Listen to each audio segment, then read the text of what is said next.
If you watch any of my videos, it should be very clear that I am not a historian. I enjoy learning about history because it has a lot of information about who we are today. So before we start this video, if you study history professionally, as we say in America, your mileage may vary. You have to be of a certain age to remember how perpetually tense it was during the Cold War. The constant fear of Soviet agents infiltrating all levels of government, Soviet tanks rolling down Main Street, USA, and the threat of nuclear annihilation, just to name a few things. We can look back today and say, nothing happened, what were we worried about? Well, you have to realize that this mentality of fear was pounded into our brains by the news media, the government, and even popular culture. During that time, there was no bigger boogeyman than the Soviets. What's interesting to me is now that I know Russians who lived through that era, they didn't have the same concept of an American boogeyman the same way we felt about the Russians. From what they recollect, their propaganda was more focused on Russia being a all-powerful country that needed all of its citizens to defend it from all invaders, not just Americans. They apparently didn't have the same fear of American tanks rolling down Main Street, Moscow. But it is pretty clear that some of the people in their government had those fears. Or maybe they're just being polite because I'm friends with them. Who knows? On the other hand, it seems that us Americans love having a boogeyman. The Germans and Japanese in the 1940s, the Soviets in the 80s, Islamic terror in the 90s and 2000s, the Russians again now, depending on how you feel about the war. Some of these threats were very real. Some of these threats were concocted. In the interest of time, I am oversimplifying, very much so. But you get the idea. During the Cold War, the vast majority of people were conditioned to be prepared for all-out nuclear war. It seemed inevitable. Thankfully, looking back, it obviously didn't happen. But how close were we from changing from a Cold War to a hot one? A lot closer than people realize, especially nowadays. And here's what I mean. And bear with me for a little bit, I'm getting to a point. I think one of the main reasons we didn't end up in a nuclear war was for the same reason that it was so perpetually tense living during those times. Brinksmanship. Brinksmanship is a term coined by John Foster Dulles, who was Secretary of State during the Eisenhower administration. Again, oversimplifying, there have been books written about brinksmanship, but essentially what it means is it's the policy of putting our military assets and our political power at such a readiness level and close enough to the enemy so that if they made one mistake, if they crossed that line, then it would mean total Armageddon. An additional consequence of brinksmanship is that both militaries are so close to war that it takes a huge amount of funding in order to keep those militaries ready. So essentially, you start fighting the war through economies, not just tanks and bullets. Both sides, the Americans and the Soviets, really adopted this plan. They put the world on the knife's edge. Peace would be the only option. The only other choices were really capitulation, surrender, or nuclear war. So yes, Zoomers nowadays can say nothing happened, but that's primarily because both sides had loaded guns pointed at each other's heads. So looking back, the people of Earth lived in fear, but they could live in peace. Unless you were Afghan, Vietnamese, Cuban, Angolan, Congolese, Nicaraguan, Chilean, or Korean. If either side pushed too hard, or made a mistake, or got caught crossing that line, it would end up in catastrophe. Spoiler alert, we avoided the apocalypse. For now. But there were a few times during the Cold War where we came close. We all know about the Cuban Missile Crisis. I hope. But did you know that someone actually stole a heavily armed Soviet Kirov-class frigate during the Cold War? I didn't.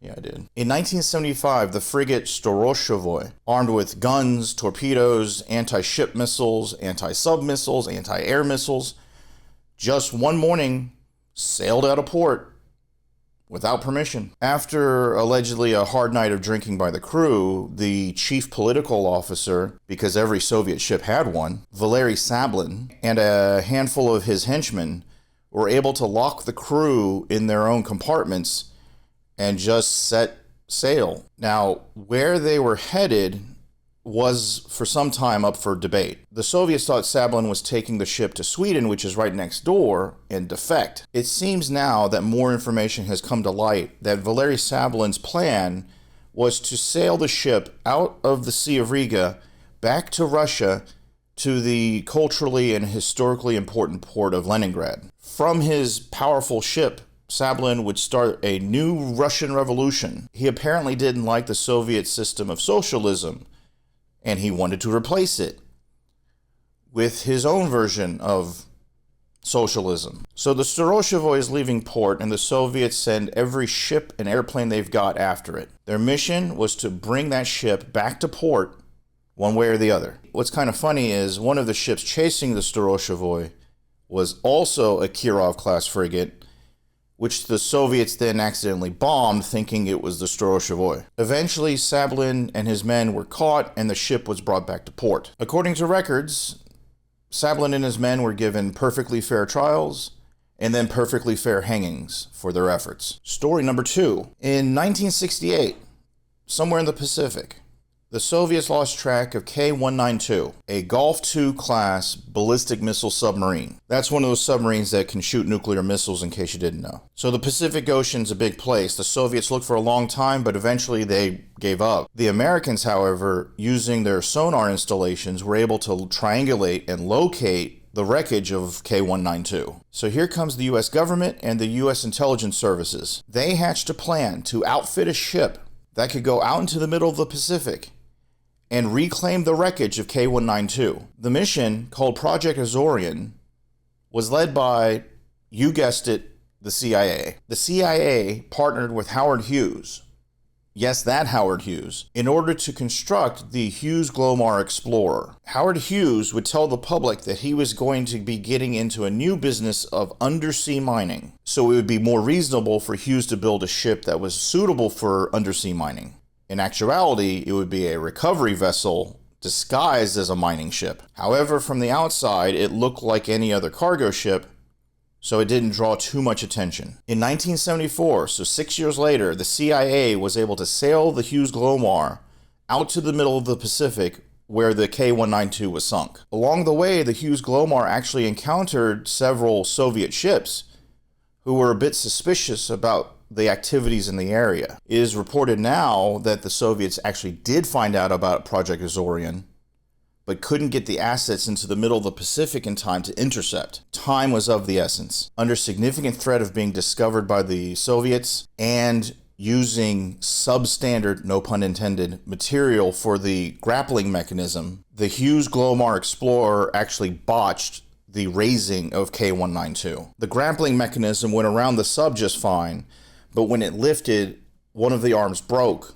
breaking the sub into several pieces, destroying 2/3 of it, which sprinkled back down to the sea floor. So they were only able to raise the back third of the sub, or so the CIA claims. This aft third of a sub that the CIA was able to recover was an intelligence find, but not the treasure trove they thought it'd be. It is reported that Project Azorian cost $800 million, or $4 billion in today's money. One interesting side note that came out of Project Azorian actually comes from the media scrutiny about the mission. A lot of secret details got leaked to the press, including details about the Hughes Glomar Explorer. And from that, the Glomar response was born. Now, you have probably heard a government official start a phrase with the words, "I cannot confirm nor deny blah, blah, blah, blah, blah." Apparently that fragment of a phrase, "I cannot confirm nor deny," came from the CIA's response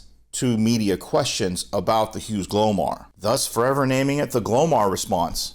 I didn't know it had a name. I just thought the government officials were being evasive pricks. Today's movie is based on those two stories and countless others that happened during that time of intrigue during the Cold War. It's the story of a rogue Soviet sub-captain who steals a state-of-the-art submarine during some of the most dangerous and tense times during the Cold War. At first, nobody knew what his plan was. Was he going to defect?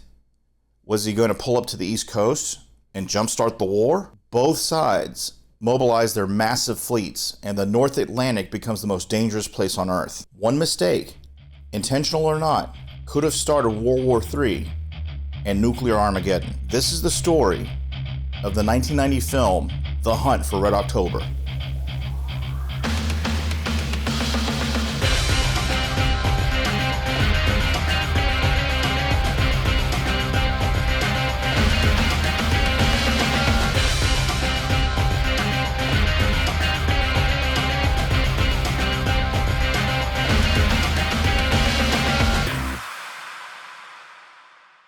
The Hunt for Red October is the story of Marco Ramius, a Soviet sub-captain played by a very Scottish Sean Connery. And on the other side, an American CIA analyst played by legendary sharpshooter Alec Baldwin. Captain Ramius is a legend in the Soviet Navy. I don't think they mention it in the movie, but in the book, he has the nickname The Professor, because he's been in command of so many new subs that he literally wrote the book to train future captains on those submarines. So it was no shock that Captain Ramius was given command of the newest ship in the Soviet Navy, the Red October, which is named after the October Revolution, the famous revolution in Russia. The Red October is a ballistic missile submarine. As I said earlier, it's the one that can fire the nuclear missiles. Typically in the Navy, there's two types of submarines. There's attack subs, which are built for hunting and sinking other ships and subs, and then there's ballistic missile submarines, otherwise known as boomers, which specialize in launching long-range attacks against targets like military bases and cities. Ballistic missile submarines are equipped with long-range weapons with huge destructive power in the form of cruise missiles and, more terrifyingly, intercontinental ballistic missiles, or ICBMs. ICBMs are already terrifying. They have almost a global reach and have a nuclear warhead, but both sides found a way to make it more terrifying and more deadly. Both sides developed the technology and introduced MIRVs, multiple independently targeted reentry vehicles, which in English means each one of those ballistic missiles can now carry somewhere between 2 and 10 nuclear warheads each. I say usually because the Soviets had the R-36 Mod 4 and the US had the UGM-73 Poseidon. Each one of those could carry up to 14 warheads each. The fictional Red October is based off of a very real Typhoon-class ballistic missile submarine, which carries 20 R-39 MIRV ballistic missiles. Each one of those missiles can carry up to 10 warheads, and each one of those warheads had approximately 100 kilotons of destructive power. That comes out to be about 7 times the destructive power of the bomb that was dropped on Hiroshima. So if you do the math, we're talking about 200 of those warheads on one sub. Now you know why people get a little nervous when one of these subs goes missing. But it wasn't the firepower that made the Red October very interesting and very dangerous. It was the propulsion system. The Red October had a normal propulsion system, but it could switch modes and turn on its caterpillar system. The caterpillar system would suck in water from the front and shoot it out the back, and it would push the sub along, almost silently. In the book, the technology used by the Soviets was more realistic, meaning the caterpillar drive on the Red October was very similar to a very big version of a jet ski. In the movie, however, they had to spice it up with a little sci-fi, so then they start using super cooled electromagnets and whatnot for basically the same effect. The caterpillar system was not that fast. It took a lot of energy and technology and financial backing to run, but it did do one thing. It was undetectable by US sonar, mostly. I found some trivia about this too.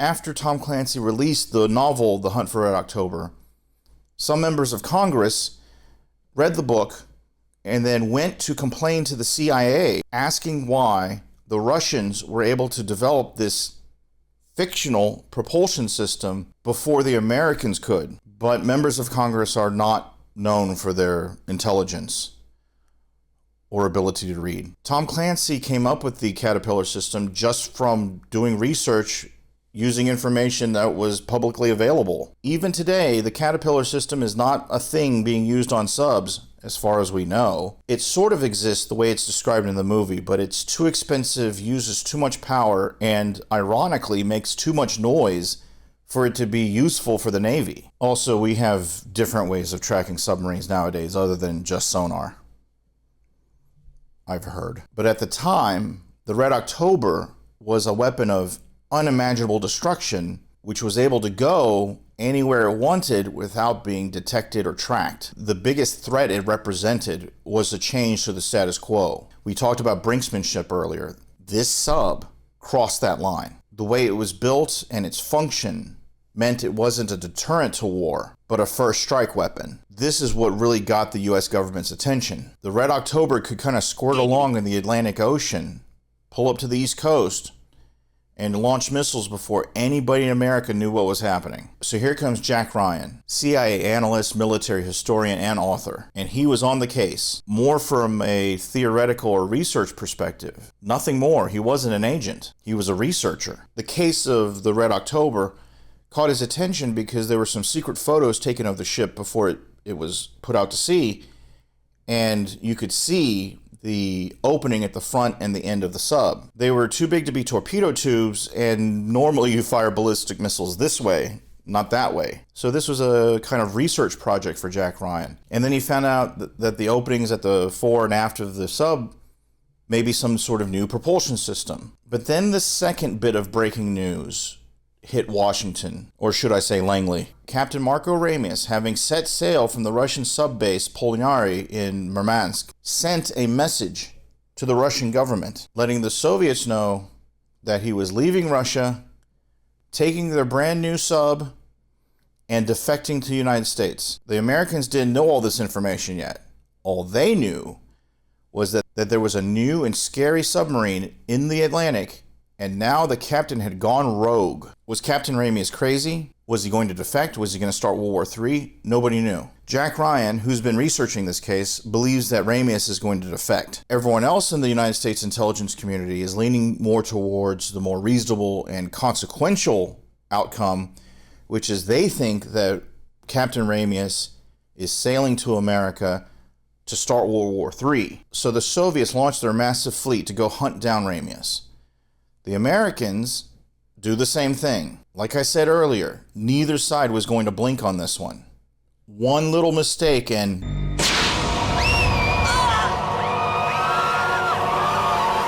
eventually Jack Ryan's able to convince enough of the right people to end up in the North Atlantic on an American aircraft carrier. Which carrier, you may ask? It was the Enterprise. While on the Enterprise, things just get worse between the Americans and the Soviets, so eventually Jack Ryan's able to make it to the USS Dallas, which is a Los Angeles-class attack submarine that has a gifted sonar operator that's been able to track the Red October, despite its Caterpillar drive system. Contact is finally made between the USS Dallas and Captain Ramius, and thankfully it's revealed that Jack Ryan was correct. Captain Ramius intends to defect and hand the Red October over to the Americans. So far, the only people on the Red October that are in on the plan are the officers. So an elaborate plan is created to get the crew off the Red October and somehow make them believe that the Red October has been sunk. So that crew would go back to Russia and say, there's no reason to look for it. The sub was destroyed in the middle of the Atlantic. The crew is evacuated due to a radiation leak, and wouldn't you know it, during their rescue, another Soviet sub arrives with the orders to sink the Red October. The incoming sub is an Alpha-class submarine called the Konovalov. During that time, an Alpha-class submarine was known for its speed and maneuverability, and this particular one is commanded by Marco Ramius's former student, Viktor Tupolev. In the book, I remember Captain Tupolev being portrayed as more intelligent and measured, much more like Marco Ramius. But in the movie, they had to spice things up, so they made him an angry and rash madman because there were too many intelligent people on screen already. So remember when I said the crew of the Red October needs to believe that the Red October had been destroyed. At this point, they've been rescued, and now they're on the deck of a American Perry-class frigate. And as luck would have it, the Red October, along with some help from USS Dallas,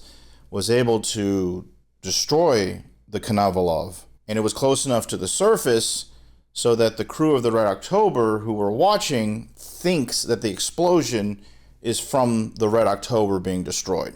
And that's the story the crew of the Red October took back to the Soviet Union. The movie ends with the Americans taking the Red October and hiding it in a river, and the Russians are now missing 2 subs. Andrei, You've lost another submarine? The novel, The Hunt for Red October, came out in the Cold War, but it also came out in a very strange time in American military history. Again, oversimplifying for the sake of time, ever since the loss of the Vietnam War, the US government and the military were looking for a win. They needed to repair the tarnished reputation of the military. Americans' respect for its own military had been diminished from the heights of World War II to the early 80s when The Hunt for Red October came out. There was also a lack of understanding about how warfare had changed since World War II. With advances in technology from the end of World War II in 1945 to, let's say, the late 1970s, the emphasis on soldiers in trenches with rifles was diminished. Electronic warfare, surveillance warfare, and stealth were becoming much more important. One of the themes of Red October, both the movie and the book, was the restoration of faith in the American military and the intelligence services, really on both sides, American and Soviet. Every character in the movie and the book is professional, intelligent, serious, and mission-focused to the point of being almost boring. There are no characters in The Hunt for Red October that are meant to be comic relief or sharing their personal inner demons like in modern movies. It's about serious people doing a serious job during a serious time. And Jack Ryan is not Action Man like he is today. He was an analyst, a researcher, a pencil pusher. Jack Ryan was also not the chosen one with some special set of abilities. In modern movies, the main character is special somehow, and the plot kind of unfolds in front of them like some sort of divine providence. The Hunt for Red October is about military servicemen and intelligence operatives doing their jobs professionally and using their wit more than anything else to do battle. Yes, there is a sub-battle at the end, but even that's resolved through the wits of Bart Mancuso, who's captain of the USS Dallas, and Captain Ramius. There's also a tacked-on chase and gunfight in the Red October, but both scenes of violence are much, much smaller parts of a much bigger story. I'd like to think if John McTiernan, the director of The Hunt for Red October, knew then what he knows now, that he would have never given Alec Baldwin a gun. But back then, the message of the book and the movie worked. A whole new generation of nerds put down their Dungeons and Dragons manuals and picked up a Jane's Defense manual or a Blue Jackets manual. Based on the popularity of the novel, Navy recruiters set up booths in the lobbies of movie theaters, hoping someone would come out of the movie and sign up for the Navy. The Pentagon hoped that this movie would do for submarine service what Top Gun did for naval aviation. And apparently it worked. According to records, there was a slight uptick in enlistments in the Navy. The author of The Hunt for Red October, Tom Clancy, was the OG military nerd. He was not in the military. He was actually an insurance salesman with one big advantage.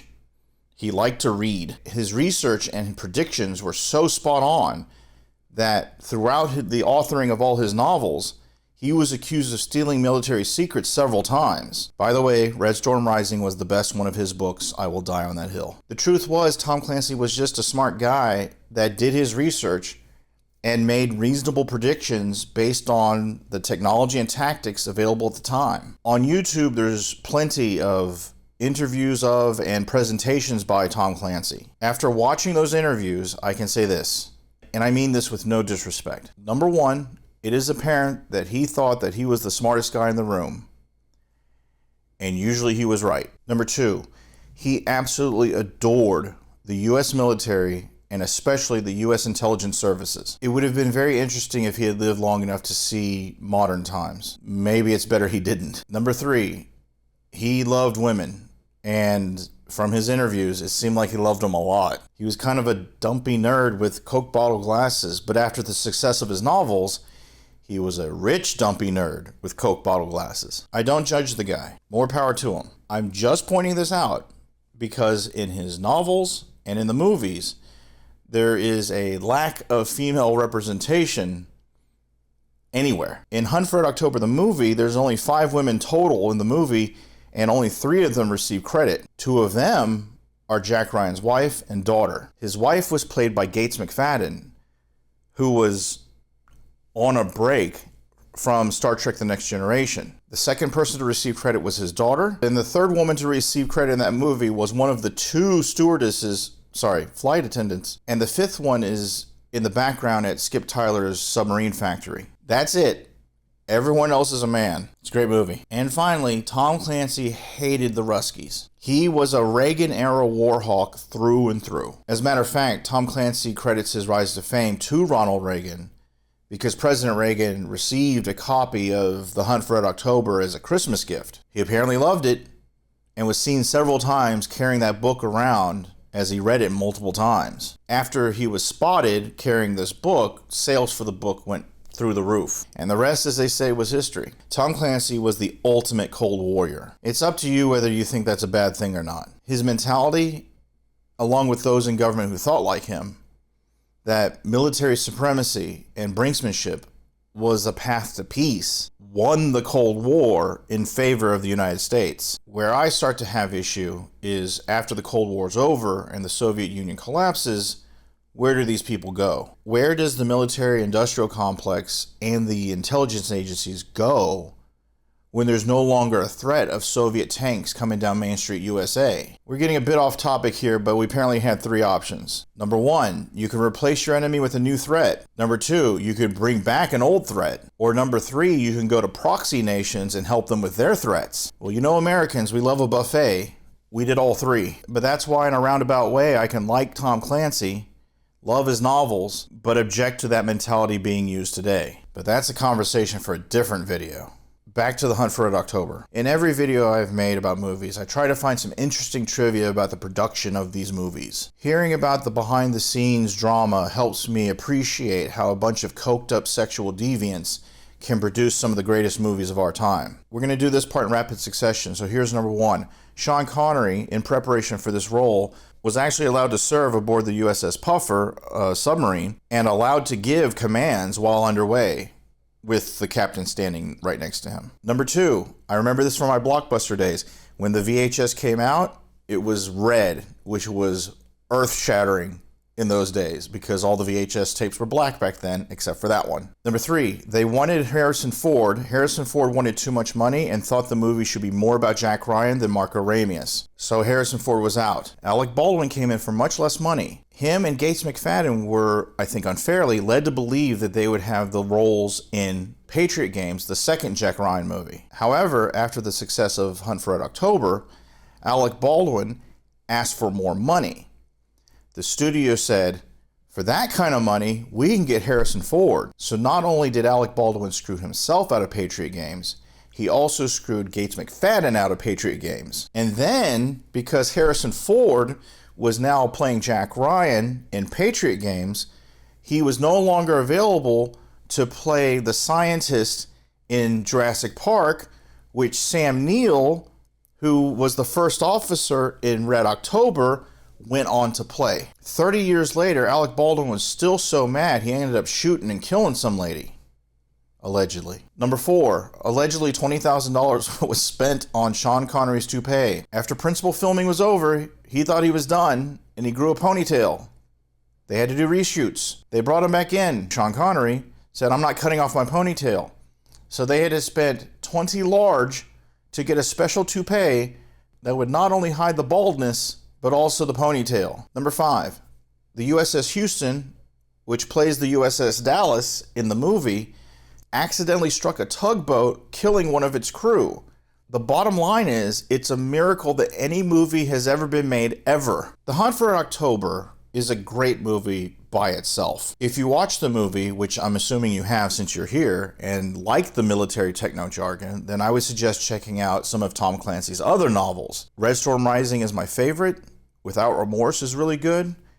Clear and Present Danger is really good. Hunt for Red October is also very good. If you want to take it a step further and you want to feel like a submarine captain during the Cold War, then get on a PC, find you an emulator, and find you a copy of Harpoon 2. Tom Clancy himself credits Harpoon 2 as part of the inspiration for the novel The Hunt for Red October, and the reference documentation you needed to play Harpoon 2.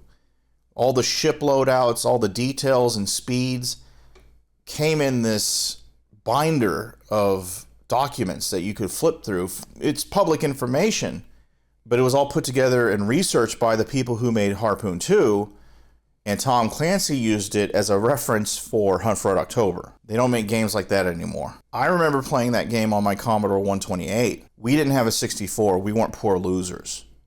And if you get that joke, you probably have some gray in your hair. Or you're dyeing it. I really can't think of a movie in modern times that depicts the capabilities of men and 5 women in their roles as strategists, decision makers, and leaders. If it's been a while since you've seen Hunt for Red October, now's a good time to go back and watch it after this video. With everything that's going on between the US and Russia nowadays, I was reminded of this movie and I wanted to go back and watch it and talk about it with you. If you watch the news, we've already threatened each other with nuclear war again. It seems to be a daily occurrence. My hope is that there's a Jack Ryan or a Marco Ramius. I hope there's people like this out there in real life that are doing what they can to protect us and to avoid a much more radioactive outcome. I'll end this video with part of the Hymn to the Red October, written and conducted by the legend Basil Poledouris, who also created the iconic themes for Conan the Barbarian, RoboCop, Terminator. Onward we go, the sea is waiting for us. The vastness of the sea is calling to us, and the tides. Hail to our fathers and forefathers. We are faithful to the covenant made with the past. Now nothing can stop our motherland's victorious march. Thank you for watching.